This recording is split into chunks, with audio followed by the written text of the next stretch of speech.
Welcome to Food Shrinks.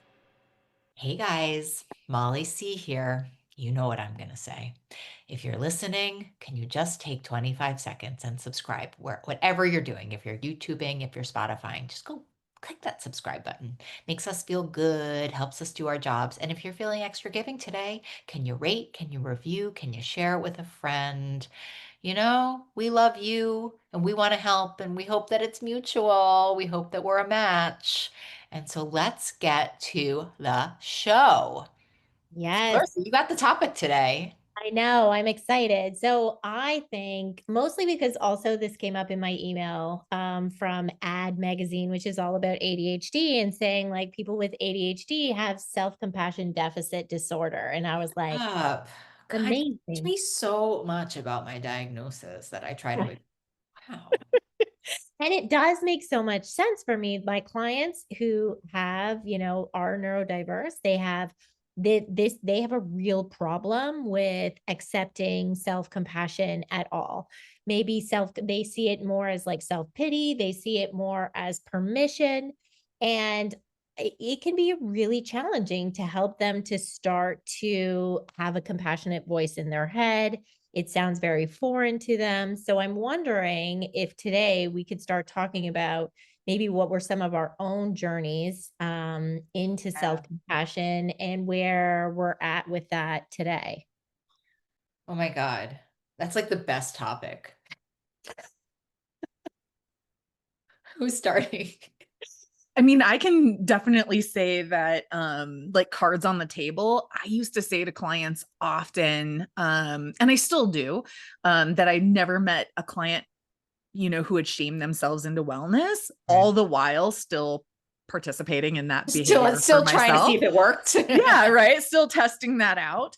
I would say my self-compassion journey really started probably 6 to 8 years ago. Mhm. I found mindfulness based self-compassion. Um, yeah, for myself, not that it hadn't ever been like suggested to me, like just being more compassionate, obviously. But I think it was we kind of all arrive when we do to the things that You were work for us or we need. yeah, you were way into it like way before me. And every time Molly would talk about it, I would be like, "Wah, wah, wah, wah." Good for you. So woo Good woo, for so you. Your whatever. Yeah, like it's stress reduction not for meditation. me. This has never worked. How does I like anyone that I get sounded anything like the done? teacher from Peanuts to you. Wah, wah, Exactly. wah, Yeah. wah, wah, wah. It's a bunch of noise. Thanks, Small. That's literally what it was. And I think even, for me, if I think about it, it probably started with like Anne Biasetti's Mm. course, Befriending Your Body, and actually taking that course. And even then, I was still noticing how resistant I was to it. And I think for me, the problem is how it was like presented in the certain like language, like may I be kind and may I be like, oh, sweet dear. If you're listening, she's rolling her eyes while she's Yeah, like my eyes are in the back of my head because I can say these things to people, but that is not the voice in my head. And so I think for me, the biggest shift came when I found my own compassionate voice, which is actually quite hilarious. And it likes to also like just have a little fun with it, like, oh, Clarissa, look at you doing this again. You think that you're some kind of Barbie that doesn't have cellulite and la la la. Like just trying to find a way that I could hear it Mm. rather than how it was coming off because it wasn't coming off in a way that was speaking true to me. And I think this is even true what we know about the research and like affirmations, and even when thinking about gratitude, if you're just naming things and saying things and they don't They're really not landing. Yeah. resonate with you, it's not making any change. So, although my compassionate voice sounds different, it has way more impact on me. Mhm. Um, so I was thinking of two things that I think were the mustard seeds, the sparks of my self-compassion, which ebbs and flows, you know. Mm. But the first was like very early on in my recovery. I heard this woman speak at an OA meeting, and she said,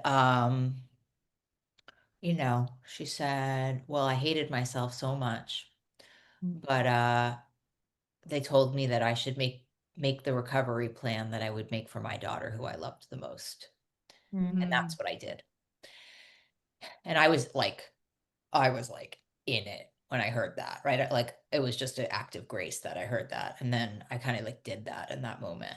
Like that was the moment I decided to like hire a nutritionist, like take a little bit of time off, like cut a little bit of my cake, just for whatever reason. And I guess like there's a part like this is why we keep on trying at things because you never know when the thing's gonna hit.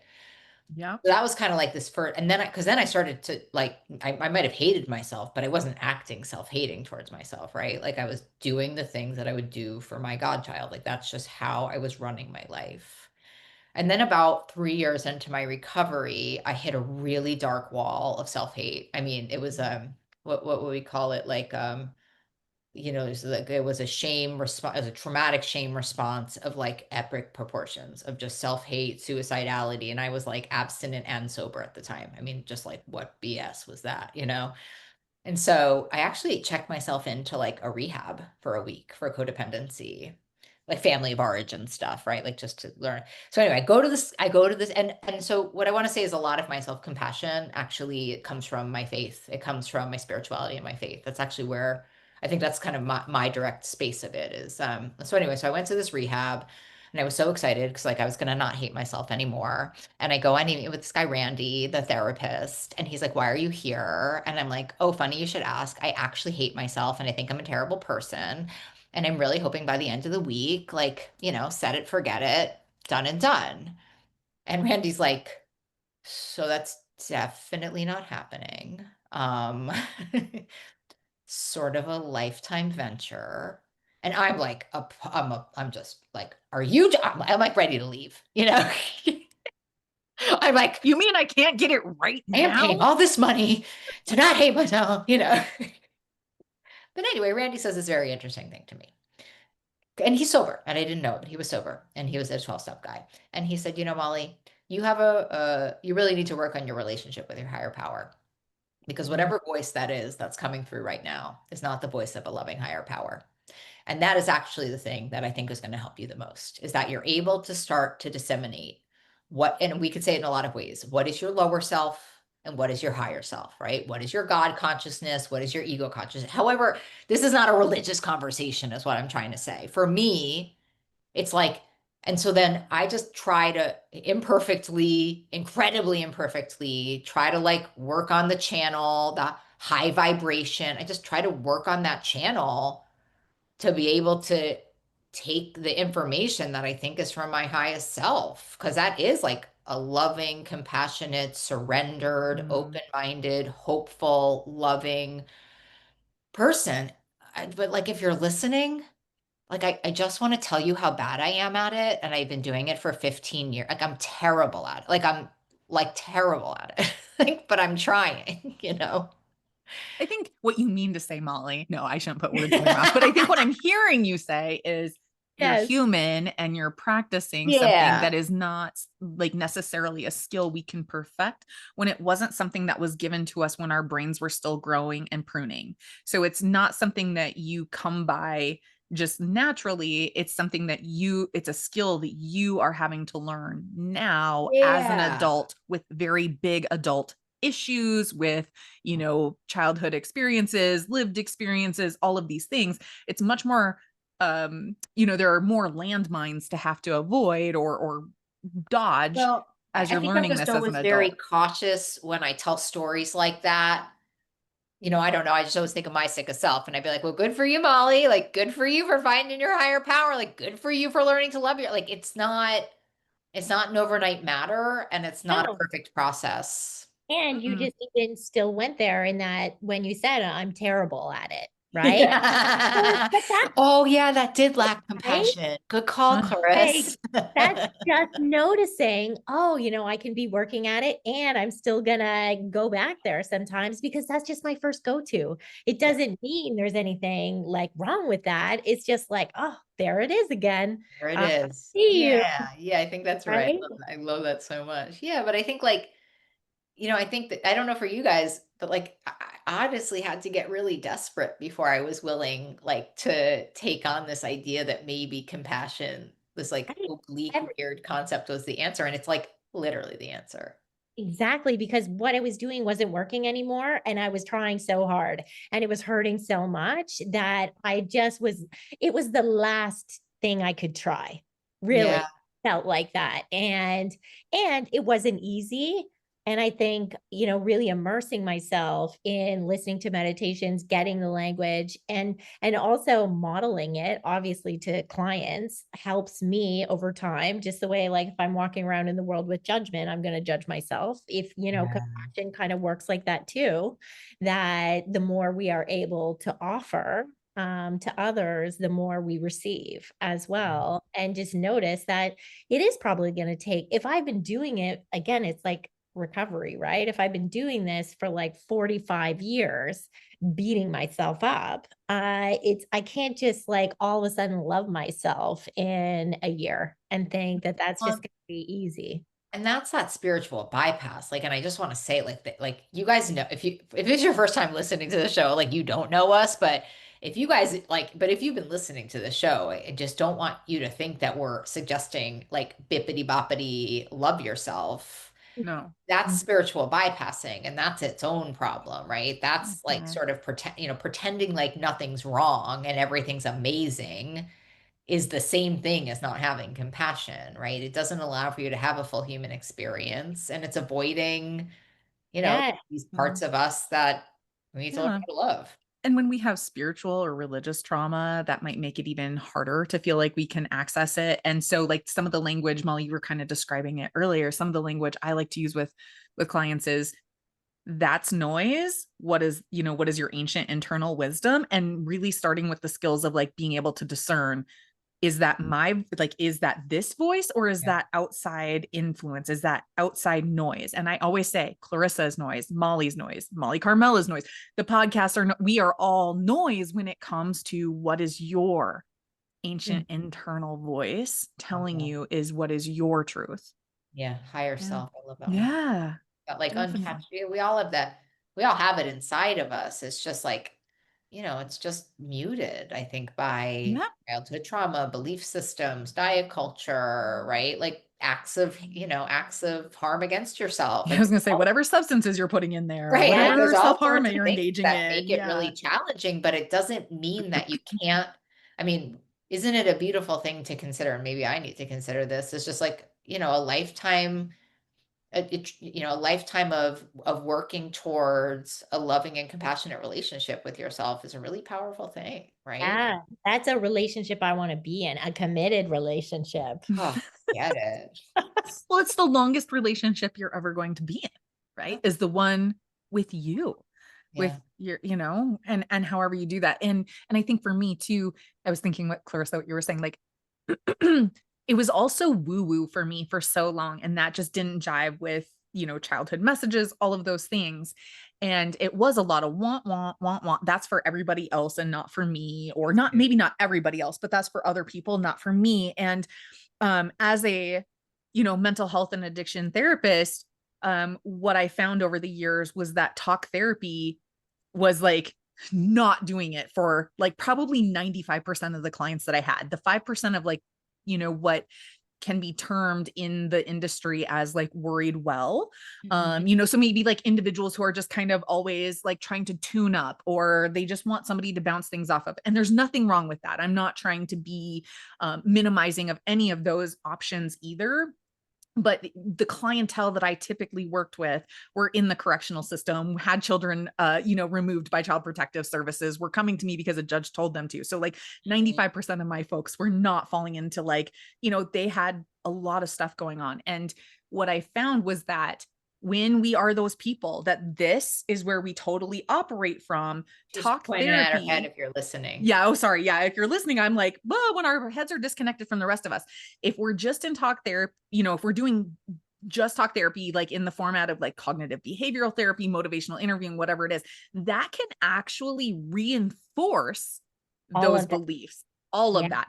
And so that reconnection. We need the somatics, we need the nervous system regulation, the emotional in order to even be able to consider, can we have that self-compassion? Because like you were saying, Clarissa, it's really hard to receive it. And our clients have talked about that getting feedback in group can be painful. Is it hard for you? It's super hard for me. Because I was even thinking about, I was just conceptualizing, like, it feels like a hug when I'm already struggling, and then that's going to make me cry and it's going to make me feel. And I'm somebody who likes emotional suppression. So I want to feel. And so then it makes perfect sense why I'm going to be resistant to it. I'll always say when really bad, sad things happen, like when my Ellie died, Jody, one of my best friends showed up and she was like with flowers and a hug. And I was like, no. Like, not anything but that. Yeah. Like I freaked out that she was here, and it's like exactly what I needed. But I was like so scared of like feeling all those feelings. Yeah. Yeah. So it's a process, that's what Randy, the therapist, he's like, Molly, this is a lifelong, but I think there's a difference between this is a lifelong process and I'm going to avoid it because I don't understand it or I'm scared of it. And this is a lifelong process. And I'll start chipping away at that part of me that was taught that it's safer to hate myself than love myself, or that part of me that was taught that it's scary and it's too vulnerable to be in self-appreciation, or whatever your story is. It's just having, and the thing you're saying, Clarissa, which is just it's such an incredible spiritual truth, which is when we can have compassion for ourselves, we can have compassion for others. And it's like such a gentler way to live life. Like when we can forgive ourselves, we can forgive others, and we can accept ourselves, we can accept others. Like it's such a wonderful. I have no problem having compassion for others though, Molly. It's the compassion for self. No, that I was trained. I was trained to be compassionate to others, always consider other people. Molly. Well, not good for me. Not good for me though. Like to my own detriment, to my own pain, right? My own, like it has caused some severe mental illness. What you're saying. Yeah. I think this is important too, because both are true, right? Yeah. I can be somebody who can be compassionate about others, not compassionate for myself. And I'm somebody who can't be compassionate for myself and don't have compassion for others. So that's true too. Differently for a lot of people. And so, it's like, pick your flavor. Right. And to know that it's not about comparison either, but it is about saying like, whatever your experience is, if you are a person who is saying, wow, that really hurts when I'm being given something, loving, or I'm tired of beating myself up and shaming myself and thinking it's going to get me something that it's never gotten me in decades. Yeah. Maybe looking into this idea of what would it be like to speak to myself as if I would a perfect stranger, if that's my truth, or, or like, have I heard somebody say something really sweet to a child that I wish I would have heard? And can I practice that for myself? Like, what would it be like just to try that on? Like you were saying, Molly, like, what would that be like to try on that dress or that shirt or that whatever, knowing that you can put it back on the rack if it doesn't fit. If it doesn't work for you, it doesn't work for you. But what would that be like to try that language on? Yeah. Well, we want to hear about this, friends. If you're there's so many. I'm going to try a lot of this stuff this week too. I'm telling you. Drinks is where it's at. Always, every day. Give it a try. Something. One little thing. What do you got to put it back on the rack? You can put it right back on the rack, and it's free. Take it, try it on, take it home for a while, put it back if it doesn't work for you later. It's all good. Yeah. Hey, so we want to know everything you're thinking. If you're like, this is amazing, we want to know. If you're like, we need more information on this, we want to know. And guess what? We have an email for you. asktheshrinks@foodshrinks.com. Let us know. And again, if you're feeling like, wow, this was such a great episode, hey, leave a little note. Let us know for that too, because we want everybody to know, and we love you, and we will see you next week. Thanks for listening to Food Shrinks. Quick reminder, this podcast isn't a substitute for professional medical advice. Always consult your healthcare provider for guidance suited to your needs. If you enjoyed this episode, please like, share, and subscribe to help us reach others on the recovery journey. Take care, and remember, freedom with food is possible. See you next time.